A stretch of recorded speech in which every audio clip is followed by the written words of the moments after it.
Let me speak to the heart of someone who's been waiting, wondering, and perhaps even weeping in silence. You've been faithful, yet overlooked. You've served quietly, yet forgotten. You've carried a promise deep in your spirit, but life seems to have placed you in a pit rather than a palace. You ask yourself, did I hear God correctly? Was the vision real? If He called me, why am I stuck? Why the delay? I came to tell you today, not as a motivator, but as a voice of purpose, that your delay was not a mistake. Your detour was not random. Your hidden season was not wasted. In fact, it was part of a divine design. Heaven doesn't operate on earthly timelines. God doesn't rush destiny. He builds it brick by brick, layer by layer, until it's strong enough to stand the weight of the purpose He's placed inside you. We live in a world that values instant results, but in the kingdom, process is a prerequisite for promotion. And no one embodies that truth more profoundly than Joseph, the dreamer, who endured betrayal, slavery, false accusations, and prison before stepping into his assignment. His life is a master class in how God turns delay into destiny and pain into purpose. So before you give up, before you question your worth, before you abandon the dream God gave you, lean in. Because what looked like a setback was actually a setup. What felt like rejection was divine redirection. And the very delay you've been despising is about to become the door God uses to launch you. Let us now walk through the divine pattern through Joseph's life and your own and discover why your delay was not denial. It was destiny in disguise. Delay is not denial, it's divine preparation. Many of us misunderstand the quiet seasons in our lives. We think silence means God has forgotten us. We assume delay means rejection. But in the kingdom of God, delays are often the signature of preparation. Heaven does not rush what it intends to rain. You're not being punished. You're being positioned. What looks like stagnation is the soil where divine strategies are planted. What feels like rejection is often God's redirection to a greater calling that your mind cannot even conceive yet. Joseph understood this in a way most of us overlook. Here was a young man given a divine dream, a revelation of his future, a vision of honor, a glimpse of dominion. But shortly after that dream came betrayal, abandonment, slavery, false accusation, and prison. Imagine the emotional weight of going from favor in your father's house to rejection by your own brothers. From a multicolored robe to chains, from being a dreamer to being forgotten. The average person would have given up. Many would have said, God has left me. But Joseph's life teaches us something powerful. The presence of adversity does not cancel the presence of God. In fact, sometimes adversity is the classroom of destiny. When God has placed a calling on your life, He often allows hidden seasons to shape your character before He unveils your platform. Because if your gift gets there before your character does, your fall will be public. That's why God hides you, not to reject you, but to refine you. You cannot reign over people if you're still bound by the need for validation. You cannot lead if you're still wounded by offense. Joseph had to learn leadership in the pit before he could be trusted in the palace. He had to learn how to interpret the dreams of others before his own dream would come to pass. Service before significance, process before promotion, humility before honor. Look at that pit. What seemed like a grave was actually the first step to glory. His brothers thought they had buried him, but in reality, they planted him. And anything that is planted must grow. In the pit, Joseph was stripped of his comfort, his identity, and his control. But it was in that place of helplessness that God began to shape him for what was coming. The pit taught him to depend on God when family fails. The pit taught him to trust the vision even when his surroundings contradicted it. Then came slavery in Potiphar's house. Another test, another phase of preparation. Joseph didn't sit in self-pity. He served with excellence. He carried himself like a man of vision, even when he was treated like a servant. Why? Because identity in God is not dependent on location. It's rooted in revelation. Joseph never lost sight of who he was. Even in a foreign place, he remained faithful. And that faithfulness was noticed not by men at first, but by heaven. God was watching how Joseph handled a lesser assignment before trusting him with greater influence.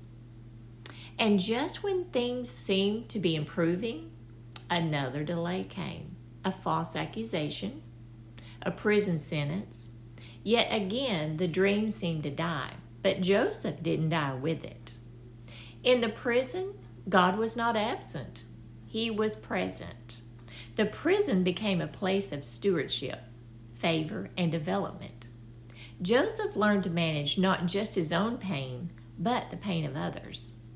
He became a leader in confinement, a servant in limitation, and an interpreter of dreams in darkness. It was in that prison that the gift matured, not because of applause, but because of assignment. The gift God gave him didn't need a stage. It needed obedience. What you must realize is that God will often allow the process to strip you of everything superficial. So what remains is pure purpose. That's why delay is divine. That's why you must not despise the hidden seasons. God hides his greatest treasures. The world didn't know who Joseph was, but heaven did. The prison didn't define him, it refined him. Every delay was adding weight to his destiny. Every disappointment was deepening his dependency on God. Every betrayal was building his backbone. Every silence was stretching his spirit to listen more intently to the voice of God. Your gift will make room for you, but only when the room is ready. This is one of the most misunderstood principles in the journey of purpose. We often believe that once we discover our gift, it should immediately usher us into greatness. But in the kingdom, timing is as important as calling. God does not simply release a gift. He prepares an environment where that gift will be received, respected, and released into its full potential. Until that environment is ready, God keeps you hidden. Not because you're unworthy, but because premature exposure can destroy what divine timing is meant to protect. Joseph didn't force doors open. He didn't beg for opportunities. He didn't chase positions. He carried his gift with integrity and allowed God to create space for it. He served in obscurity. He interpreted dreams in prison, not for fame, but because it was in him to serve. There was no spotlight, no social validation, no applause, just faithful stewardship of the gift. And when the right moment came, when Pharaoh had a dream no man could interpret, Joseph's gift was summoned. Notice Joseph didn't push himself into the palace. His gift pulled him in. Because when your capacity has been cultivated and your character has been tested, your moment will come without striving. God knows how to send the need that matches your gift, but He waits until both are in alignment. You may be ready in your heart, but the room may still be in preparation. Pharaoh had not yet dreamed. Egypt had not yet entered crisis. The nation had not yet reached the moment where your voice would be necessary. So God hides you until history demands you. That's divine strategy. You're not overlooked. You're preserved. You're not late. You're protected from premature assignment. Joseph didn't hand out resumes. He didn't protest his unfair treatment. He didn't try to manipulate his way out of prison. He simply remained faithful where he was. And God used the need of the nation to promote the one he had prepared.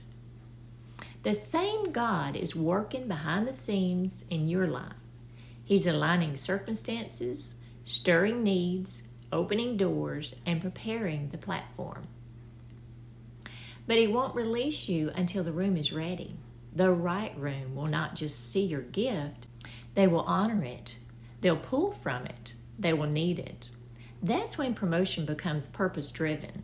Stop trying to announce yourself. Heaven already has your schedule.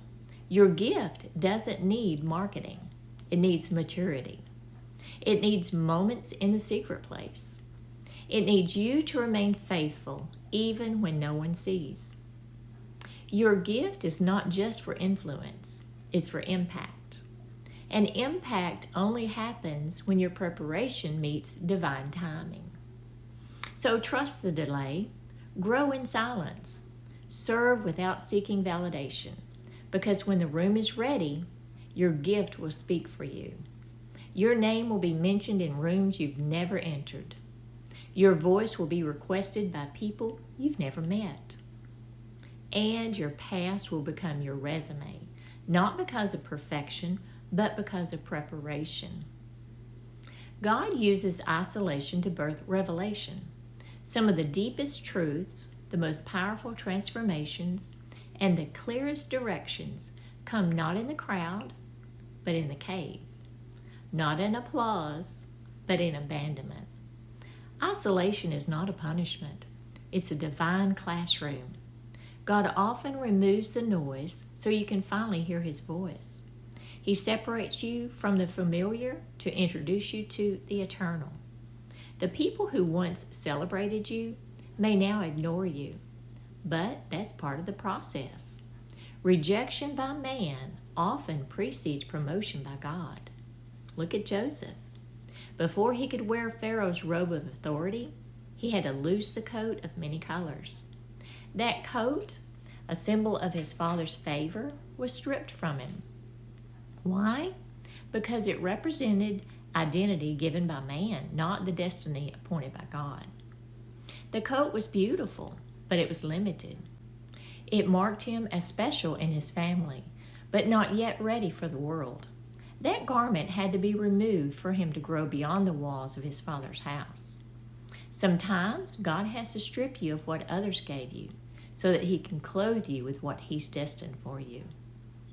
Joseph's identity had to be redefined in isolation, in the pit. He was no longer the favored son. In Potiphar's house, he was a servant. In prison, he was a forgotten inmate. But through every phase, something greater was happening. His true identity was being formed not based on how people saw him, but on how God saw him. He had to lose the identity of favoritism to gain the identity of a leader. He had to outgrow the season of being known for a coat and become known for his character. Some of the most important growth happens when nobody's watching. That's when God deals with your motives. He cuts away pride. He exposes the need for approval. He digs into the places you've hidden beneath talent and charisma. In isolation, you can no longer perform. You must become. That's where revelation is born. God shows you who you are and who He is apart from titles, positions, or praise. That's where you gain the wisdom that crowds cannot teach you and the intimacy that public success can never offer. You must outgrow the season you're in to step into the one prepared for you. And outgrowing something means shedding the things that no longer fit. Old mindsets, childish thinking, broken identities, and surface-level faith. God uses isolation to stretch your capacity, deepen your vision, and upgrade your understanding. What was enough in your last season will hinder you in your next. The coat that fits you in the Father's house will restrict you in Pharaoh's palace. So embrace the quiet places, embrace the hidden seasons. Don't resent being set apart. Rejoice in it, because isolation in the kingdom is often a sign that God is getting ready to reveal something extraordinary. He's not punishing you, He's protecting your process. And when He's finished, you won't just come out informed, you'll come out transformed. You'll walk differently, speak differently, lead differently, because you'll no longer be the person shaped by the crowd. You'll be the person shaped by the King. Vindication is a kingdom strategy, not personal revenge. In our humanity, we often crave vindication as a means to silence the critics, prove doubters wrong, or repay those who hurt us. But in the mind of God, vindication is never about settling personal scores. It's about fulfilling divine purpose. God does not elevate you to inflate your ego. He elevates you to expand His kingdom. When He lifts you, it's not to boast in front of your enemies. It's to become a vessel through which His glory is revealed. Look at Joseph. His rise to power wasn't a reward for enduring pain. It was a divine placement for prophetic fulfillment. When Pharaoh placed the ring on Joseph's finger, the royal robe was wrapped around him, and when the chariot carried him through the streets of Egypt, it wasn't to show his brothers they were wrong. It was to position him for something far greater, the preservation of nations. The famine was coming. Egypt needed strategy. Israel needed a savior. The world needed a deliverer. And God had already prepared one in the very person who was once thrown into a pit, sold into slavery, and forgotten in that prison. That's how the kingdom works. Vindication is not about showing who is right or wrong. It's about revealing who God is. He uses your life as a signpost. He takes your pain and turns it into purpose. He takes the very thing your enemies thought would destroy you and uses it to deliver others. Joseph's vindication was not about proving his brothers wrong. It was about becoming the bridge that would save them. That's kingdom thinking. That's heaven's strategy. You see, God will not vindicate you to serve your emotions. He will vindicate you to serve His agenda. That's why your heart must be pure before elevation comes. If Joseph had harbored bitterness, he could have used his position to retaliate, but instead he used it to restore. He embraced the very brothers who had betrayed him. Why? Because by the time God had vindicated him, Joseph understood this was never about him. It was always about the dream. A dream not just for himself, but for a people. A promise not just for his family, but for the future. Your story is not over and your vindication is coming. But it won't come to prove how strong you are. It'll come to reveal how sovereign God is. Your platform is not for payback. It's for purpose. Your testimony will not just inspire, it will rescue. People you don't even know will be impacted by what you endured in private. Nations will benefit from the battles you fought in silence. What you carry is bigger than revenge. It's bigger than recognition. It's redemption. Strategic, heaven-ordained redemption. So let God fight your battles. Let Him handle the critics. Let Him write the final chapter. When He vindicates you, He will do it in such a way that no one can deny His hand was upon your life. Not because you were perfect, but because you were faithful. Not because you demanded justice, but because you trusted in His timing. And when it happens, you'll realize vindication is not the end. It's the beginning of your greatest assignment. The palace comes after you master the prison. In the kingdom of God, promotion is never random. It's the reward for preparation, character, and proven stewardship under pressure. God does not hand authority to those who simply desire it. He entrusts it to those who have endured adversity. You cannot carry the weight of public responsibility until you've been trained in private responsibility. You cannot govern a nation until you first learn to govern your own spirit. And you cannot carry the weight of public responsibility until you've been trained in private responsibility. Joseph's leadership training didn't begin in Pharaoh's court. It began in prison. Think about that. He didn't arrive at the palace because of ambition or connections. He got there because he had been faithful in the most unlikely place. The prison was his proving ground. It was there that he learned to manage people, solve problems, handle injustice, and remain faithful when forgotten. While others saw confinement, heaven saw development. The prison was not a punishment, it was a platform for growth. And Joseph didn't wait to be promoted to act like a leader. He ruled in chains so he could be trusted with a crown. That's how God prepares leaders. He doesn't look at your charisma. He looks at your character.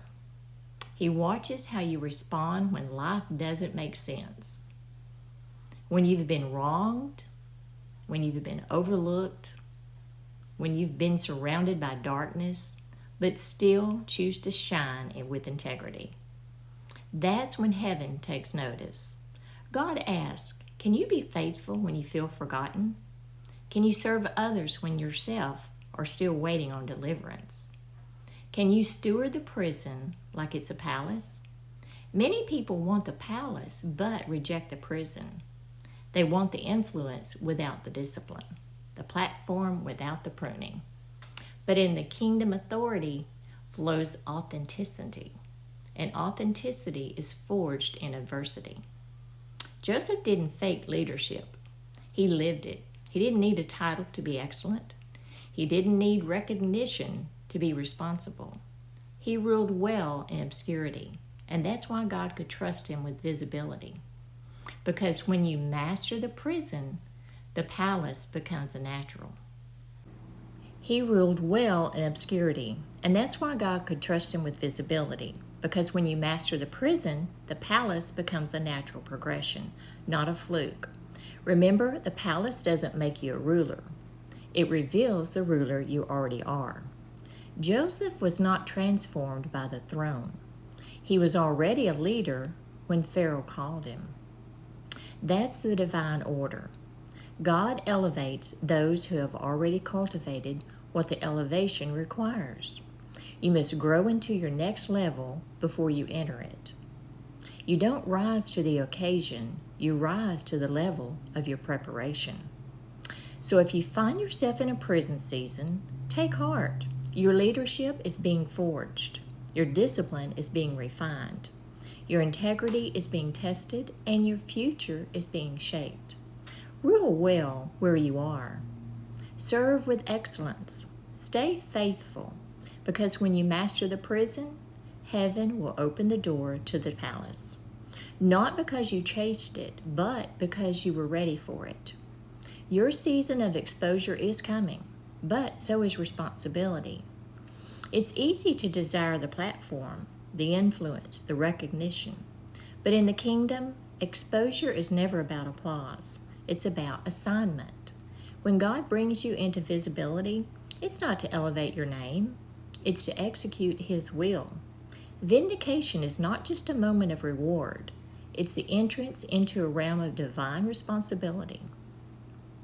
Joseph's story didn't end when he stood before Pharaoh. It truly began. The dream he had as a teenager was not about his comfort, but about his calling. When Pharaoh gave Joseph authority over Egypt, it wasn't a trophy. It was a trust. A national famine was coming. People would starve. Decisions would carry weight. Strategy was essential. And God needed someone who had been prepared in obscurity to now operate in influence. That's why Joseph's promotion came with such great responsibility, because the palace was not for luxury, but for leadership. We often forget this. Your divine delay wasn't just to protect you, it was to prepare you. God could have removed Joseph from prison the day after he was thrown in, but He didn't. Why? Because the man who entered the prison wasn't yet ready for the weight of governance. It took time to grow his soul, stretch the capacity, and deepen the faith required for the coming assignment. The same applies to you. What you perceive as delay is God's act of mercy maturing you, shaping you, and anchoring you so that when you step into your moment, you will not crumble under its weight. Promotion in the kingdom is not graduation. It's an invitation into greater service. With more influence comes more accountability. With greater visibility comes greater warfare. And with every open door comes a new level of stewardship. Joseph could no longer think like a boy with a dream. He had to think like a man with a mandate. He was now responsible not just for himself, but for nations. That's the reality of divine exposure. It multiplies your impact, but it also multiplies your responsibility. So as you wait for your season of exposure, don't just prepare your gift, prepare your heart. Build the discipline, develop the endurance, strengthen your prayer life, learn the value of listening. Because when God brings you into that place, you won't have time to learn what you should have mastered in the secret place. You will need to walk in wisdom, excellence, and serve with humility. Exposure is not the goal. Faithfulness is. Exposure is the reward for hidden obedience and the starting point of greater service. Let Joseph's story remind you your dream may have been birthed in youth, but its fulfillment requires maturity. Your assignment may have been shown in part, but its manifestation demands the whole of you refined, tested, and surrendered. When God exposes you, it's not to show people who you are, it's to show people who He is through you. So don't fear the wait, embrace the process. Because when your season of exposure comes, you'll realize every hidden battle, every silent tear, every lonely night was preparation for a purpose far greater than you imagined. And that purpose is now ready to unfold. When God gives a vision, He's not obligated to fulfill it in your time, but He's committed to completing it in His. Delay does not mean denial. It means design. You are never being punished. You're being prepared. You're not being rejected. You're being refined. You're not forgotten. You're being formed in secret so God could reveal in you power. Joseph's life is proof that the purpose of God cannot be destroyed by pits, prisons, or people. No betrayal can cancel the blueprint of heaven. No delay can erase divine destiny. When God marks your life with favor, He also assigns seasons of development. And when the time is right, He brings you out not just for your benefit, but for the blessing of others. Your elevation is not for celebration. It's for impact. You're not being raised to be seen. You're being raised to serve. So now I declare to you, your delay was divine. Your pain had a purpose. Your process was sacred. And now the season of public vindication is upon you. Not to prove your worth, but to manifest His glory. You will rise not by striving, but by the Spirit. You will be called not because of connection, but because of covenant. Like Joseph, you'll be remembered, you will be summoned, you'll be trusted. But don't just prepare for the throne. Prepare for the responsibility that comes with it. Because where God is taking you, your character must be heavier than your crown. Your obedience must be stronger than your title. Your vision must be rooted in purpose, not position. So walk boldly into your destiny. Stand tall in your calling. Lead with integrity. Serve with humility. Because when God lifts you, no one can bury you. When God speaks for you, no lie can silence you. And when God vindicates you, the same mouth that doubted you will testify on your behalf. Your delay was divine. Your destiny is inevitable. Get ready. The palace is calling.